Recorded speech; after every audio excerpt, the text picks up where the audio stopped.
Vamos falar um pouquinho sobre o que a gente estava conversando sobre do barro ao board, né? É, conta um pouquinho que barro é esse, de onde você saiu, né? Eu acho que tem um lado seu pessoalíssimo, né? Familiar. Você conviveu isso aí bem de infância, mas você também a infância da sua vida profissional também foi barro, né? Foi Uhum. poeira ali. Agora, mais do que isso, eu queria que você falasse para a gente o que que significa, né, essa profissionalização das operações agrícolas, a profissionalização dos grupos familiares agrícolas, né? E como é que a gente como é que você tem visto essa transição, mas sem perder esses laços de confiança, sem perder a história, né? Sem perder o legado? Eu acho que até, né, um tempo atrás ainda dava para tocar uma fazenda como sempre foi feito, né, com muito trabalho, aquela eficiência, né, da porteira para dentro. Uhum. E as coisas começaram a mudar. Você tem desde uma formalização dos prestadores de serviço.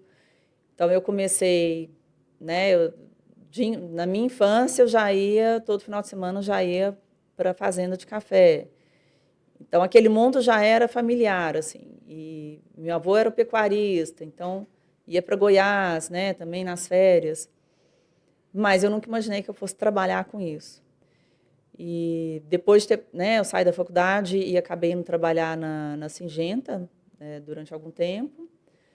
Mas eu queria trabalhar de maneira mais, eu queria trabalhar num negócio agrícola mesmo. Então Uhum. acabei saindo para aprender também, né, mais sobre o agro e como atuar mais diretamente. E eu tive aí são aquelas coisas da vida, né, eu tive a sorte de estar num lugar onde uma pessoa estava procurando um gestor agrícola. Eu estava em São Aham. Paulo e essa pessoa veio, eu acabei conhecendo num jantar e ela, eu vim hoje contratar um headhunter para achar alguém para ir para Belo Horizonte Que coisa. e, e atuar lá nas fazendas, né, como um gestor de projetos agrícolas. E ele disse, você não topa ir amanhã fazer uma entrevista, né, com o acionista? Eu já fui, comprei passagem na hora, já fui para Belo Horizonte no dia seguinte e já fui contratada ali, né, pelo Dr. Né? Flávio. E o Dr. Flávio, na época, ele já estava com uns 80 anos, assim. Uhum. Mas cabeça muito jovem, muitíssimo ativo, né? Então, eu entrei para o grupo para ser gestora de projetos agrícolas, pensando nessa, né, tinham as fazendas, como é que estava precisando dar uma modernizada, assim, estava meio deixado, assim, não estava com acompanhamento muito próximo, ele Nessa época o queria grupo já estava voltar. profissionalizado ou eles estavam no momento de profissionalização? Foi nesse momento, eu entrei nesse momento, um dos filhos até também, o primeiro dia que eu visitei a fazenda foi o primeiro dia que ele também visitou a fazenda, então veio no Ele, momento de profissionalização. segunda geração. É, o filho Segunda segunda geração. geração, isso.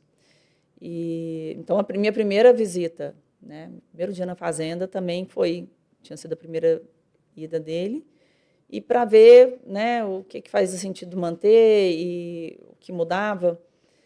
E o problema na fazenda de café, ele estava mais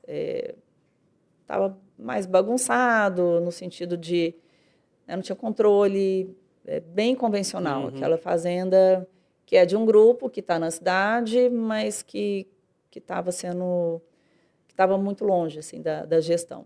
Mas rentável. A operação neste momento era rentável ou era uma operação que ela não tinha um olhar de rentabilidade? Naquele momento não, mas Tá, também não tinha tanto controle, entendi. né?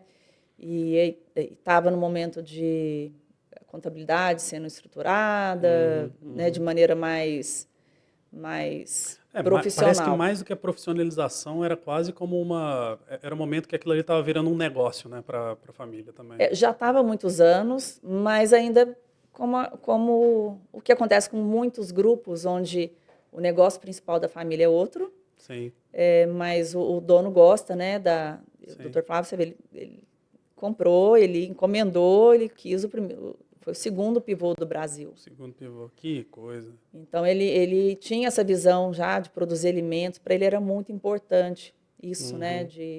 Era uma pessoa que pensava muito em longo prazo, em conceitos de melhorar a sociedade, a comunidade. Então, ele era uma pessoa muito interessante, assim. Empreendedor de visão. Né? Muito, é. E na fazenda foi isso, assim, acabou que eles falaram, Mariana, fica na fazenda de café, foca lá no café que o problema lá está maior e precisa de foco ali para a gente resolver mais rápido.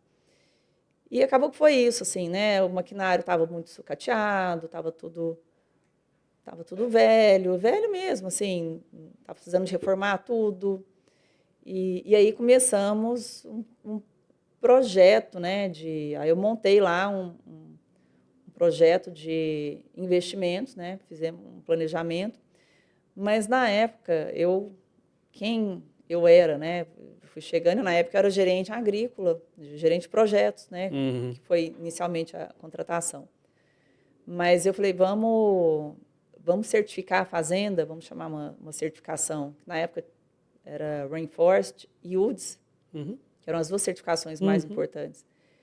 Porque aí a gente tem um checklist do que fazer, até para fazer esse planejamento dos investimentos, claro. Para não sair fazendo coisas aleatórias. Naquele momento fazia sentido, né? Você conseguia se escorar na metodologia também. Sim, porque aí a gente já faria do modo correto. O que é o modo correto? O alojamento tinha que ter o espaçamento tal, a rampa de diesel não podia entrar em contato com o lençol freático, então tinha que fazer uma obra, não sei aonde, o tanque de combustível tinha que estar distante. Então, toda essa parte de NR, né, das normativas do trabalho, eu tive ali um guia para fazer esse planejamento e para a equipe, né, também, que aí foi um outro trabalho, identificar quem estava no campo, quem continuava, quem a gente precisaria trocar. Acabou que eu usei a certificação como desculpa, né? Ah, não, mas isso aqui está dando muito trabalho. Mas a certificação que mandou, a culpa da certificação. Então, eu jogava a culpa na certificação, mas era um roadmap mesmo. Uma tática, né? Mas você vê, você está trazendo elementos que são importantes, né? Que é, em primeiro lugar, eu acho que uma das coisas que é para aplaudir para um grupo familiar depositar confiança em um profissional que não é íntimo deste grupo familiar, nem sempre é uma decisão trivial, né? Com certeza, eles tiveram alguém que apoiou eles nessa decisão, porque tem muita família, muito grupo familiar grande, que até hoje debate em formas de fazer isso. Isso não é algo exclusivo do agronegócio, às vezes é da agroindústria, às vezes é da indústria de alimentos, da própria indústria de energia. Muita gente do mercado financeiro ainda tem uma dificuldade com isso. Agora, a transição da profissionalização, ela há 20 anos atrás, né, 30 anos atrás, você não tinha nem biblioteca do como fazer, o que são as boas práticas para isso. E eu acho que quem passou por essa primeira decisão ainda vê uma oportunidade enorme de apoiar grupos que estão querendo fazer isso.